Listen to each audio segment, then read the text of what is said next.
دیکھیے اس کو سنیے کہ سری پائے میں یہ ہوتا یہ تھا، ایک ڈش ہے، یہ آج کل امریکنس بھی اڈاپٹ کر چکے ہیں کہ یہ کوکر، پریشر کوکر میں گوٹ کے جو ہے سر کو پورا کلین کر اور اس کے پایوں کو رکھ کر، یہ نیٹو پیپل جو ہے، تو یہ یہاں کی پرانی ڈش ہے، تو اس کو کہتے ہیں سری پائے۔ اس کو حیدرآباد دکن میں جہاں پہ میں بڑا ہوا اس کو کہتے ہیں نہاری۔ اس کو گول روٹیوں سے کھاتے ہیں۔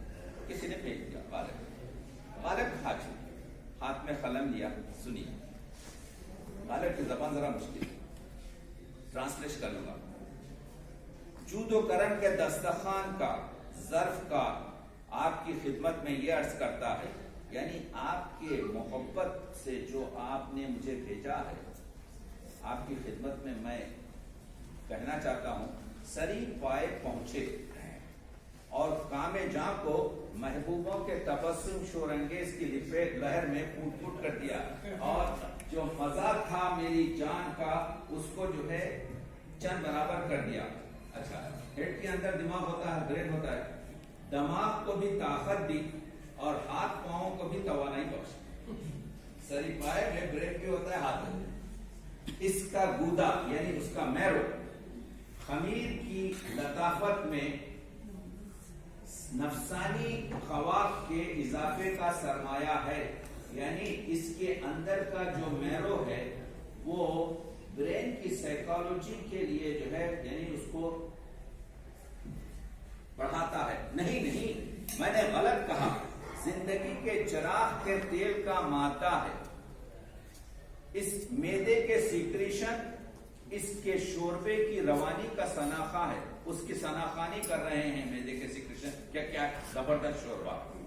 آنتیں اس کی لذت کی تسبیح پڑھ رہی ہیں۔ روٹی کیونکہ گول ہوتی ہے، سپر کی جو ہوتی ہے، ڈھال جو ہوتی ہے وہ بھی گول ہوتی ہے۔ روٹی نے جب اس کے شوربے کے معیار یعنی اسٹینڈرڈ کو پہچانا تو پہلے حملے ہی میں خوف سے سپر ڈالی، اور جب زبان اس کی روانی کی لذت کی شکر گزار ہوئی تو شوربے کی آبی حیات کی موج اس کے سر سے گزر گئی۔ اس کی ہڈیوں کے نظر فریب جلوہ سے ہما دیوانہ ہو گیا۔ ہڈیوں کو دیکھ کے آپ کے جو ہے وہ جو آپ کے ایک انسین برڈ ہے وہ دیوانہ ہو گیا۔ اس کے بھنے ہوئے مغز کے حسن پر عقل فریختہ ہو گئی۔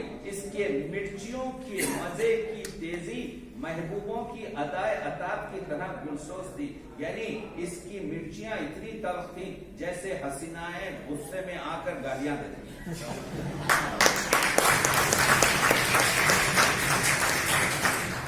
اس کے ہڈیوں کے چٹکنے کی آواز چنگ و رباب کے نغمے کی طرح سامع نواز تھی۔ جب اس کی ہڈیاں چٹکتی تھی تو ایسا معلوم ہوتا کوئی طبلہ بجا رہا ہے۔ میں تو بات کو طول دیتا، اس نعمت کی تعریف کے بعد صاحب نعمت کا شکر ادا کرتا۔ میرے جبڑے نے مجھے ناز سے آنکھ کا اشارہ کیا اور اپنے سر کی قسم دے کر گویا ہوا کہا، اپنے ہاتھ سے قلم فوراً رکھ دو اور نلی کے گودے کی لطافت کا مزہ لو، چونکہ مجھے اس کی خاطرداری منظور تھی، اس کی قسمت پرمایا تھی، لہذا تعمیل کے سوا کوئی چارہ نہ تھا۔ ایک خط لکھا، ایک تھینکس کا خط لکھا غالب نے، تو کس طریقے سے لکھا؟ یہی ہے کہ غالب کی شاعری ہو، غالب کے خط ہو، غالب کی گفتگو ہو، غالب کا آپ کو معلوم ہے کہ کس طریقے سے جب وہ آیا، ایک انگریز نے پوچھا کہ غالب اوکے یو آر مسلم، تو اس نے کہا ہم 50% کہا ایسے، کہا کہ ہم یہ پگ سور نہیں کھاتا مگر ہم شراب پیتا۔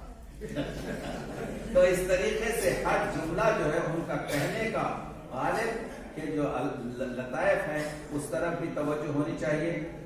تو غالب میں ایسا کرتا ہوں وی سی صاحب کہ آپ کو وقت دیتا ہوں، اس کے بعد ہم یہ 5-10 منٹ آپ کی بات کرتے ہیں۔ اچھا، تو غالب کا مسئلہ یہ ہے کہ جس طریقے سے بات چیت کرتے ہیں غالب، تو میں یہ بتانے کی کوشش کر رہا ہوں کہ ہم نے غالب کے ساتھ انصاف نہیں کیا۔ دیکھیے غالب کی 17 سال کی عمر کا شعر سنیے. ہے کہاں تمنا کا دوسرا قدم یارب، ہم نے دشت امکان کو ایک نقش پا پایا. یہ جو شعر ہے یہ غالب کی 17 سال کی عمر کا شعر ہے. یہ جو شعر ہے یہ نسخہ حمیدیہ کا شعر ہے. یہ غالب کے اس دیوان میں شامل نہیں ہے جو ان کی زندگی میں 5 مرتبہ شائع ہوا. یہ تو ہے کہاں تمنا کا. رگ وید میں ہے کہ مہاراج نے 2 قدموں میں کائنات کو پار کر لیا. یہ وید میں یہ ہے کہ مہاراج نے 2 قدموں میں پوری کائنات پار کر لی. غالب وہاں سے بات کر رہا ہے تمنا بتا رہا ہے اس کی اسپیڈ اتنی اور اس کی وسعت اتنی زیادہ ہے. تو 2 قدم میں مہاراج نے کائنات کو پوری یونیورس کو پار کر لیا.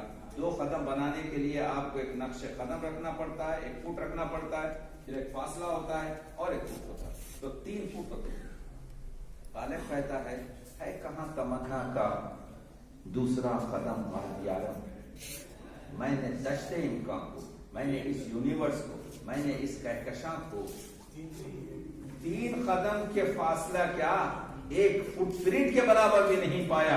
اس کا مطلب یہ ہے کہ ہزاروں خواہشیں ایسی کہ ہر خواہش پہ دم نکلے، بہت نکلے میرے آرماں، مگر پھر بھی کم نکلے.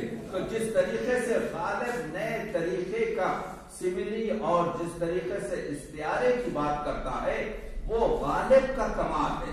غالب یہ پوچھتے ہیں، 1000 جگہ آپ دیکھتے ہیں کہ ان کے جو اشعار ہیں نا، چلتا ہوں تھوڑی دور ہر ایک تیز رو کے ساتھ. غالب کہہ رہے ہیں میں تھوڑی دیر ایک تیز رو، یعنی اس کو ایسا سمجھے پہچانتا نہیں ہوں ابھی راہبر کو میں. یعنی راہبر اس کو کہتے ہیں، گائیڈ وہ ہے جو آپ کے راستے میں آگے رہتا ہے. یعنی اگر وہ آگے نہ رہے تو وہ راہبر نہیں ہے. تو کہتے ہیں چلتا ہوں تھوڑی، یعنی یوں سمجھیے اس شعر کو سمجھنے کے لیے کہ آپ ایک روڈ پر جا رہے ہیں مگر آپ کی اسپیڈ اتنی تیز ہے کہ کچھ سیکنڈ کے لیے آپ سائیکل آپ کے ساتھ ہو جاتی، اس سے تیز موٹر سائیکل آپ کے ساتھ ہو جاتی، اس سے تیز ٹرین آپ کے ساتھ ہو جاتی ہے، ہر ایک پیچھے ہٹ کے چلی جاتی ہے کیونکہ آپ کی اسپیڈ تیز ہے.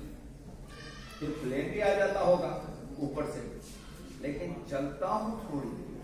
اس شعر کا مطلب یہ ہے کہ اتنا بڑا شعر ہے یہ. غالب یہ کہہ رہے ہیں کہ میری فکر کی رفتار جو ہے، میری گفتار جو ہے، میرے سوچنے کا انداز جو ہے وہ اتنا تیز اور اتنا بڑا ہوا ہے کہ کوئی بھی مجھ سے آگے آخر میں نہیں رہ سکتا.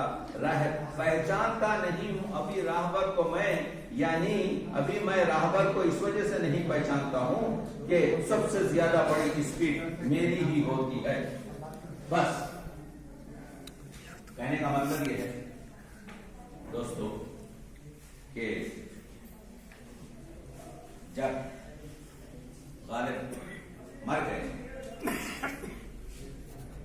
اس سے پہلے ایک چیز کہتا ہوں کہ غالب نے کہا تھا کہ میں اندلی پہ گلشن نافریدہ ہوں. میں ایک ایسا بلبل ہوں جو جس کا گلستان نہیں بنایا گیا. تو سوال یہ ہے غالب سے، تو پھر تو کیوں رہا جب تو جانتا ہے کہ تجھ کو لوگ نہیں سمجھ سکتے؟ میں اندری پہ گلشن نافریدہ ہوں، میں بلبل ہوں، میرا ابھی گلستان نہیں بنایا گیا جس کے جھاڑ پر بیٹھ کر میں نغمہ سرائی کر سکوں. تو غالب کیوں کہہ رہے ہو؟ پہلے مصرے میں کہہ دیتے ہیں، ہوں گرمیے نشاط تصور سے نغمہ سرائی. یہ جو میرے سینے میں جو خیالات، یہ میرے سینے میں، یہ میری فکر میں، یہ میرے بدن میں جو خیالات اور دل میں ہیں، جس کے جذبے سے، جس کی گرمی سے، جس کی حرارت کی وجہ سے میں یہ شعر اگل رہا ہوں. ورنہ ہوں گرمی نشاط تصور سے نغمہ سنج، میں اندلی پہ گلشن نافریدہ، ورنہ ابھی میرا گلشن نہیں بنایا گیا ہے.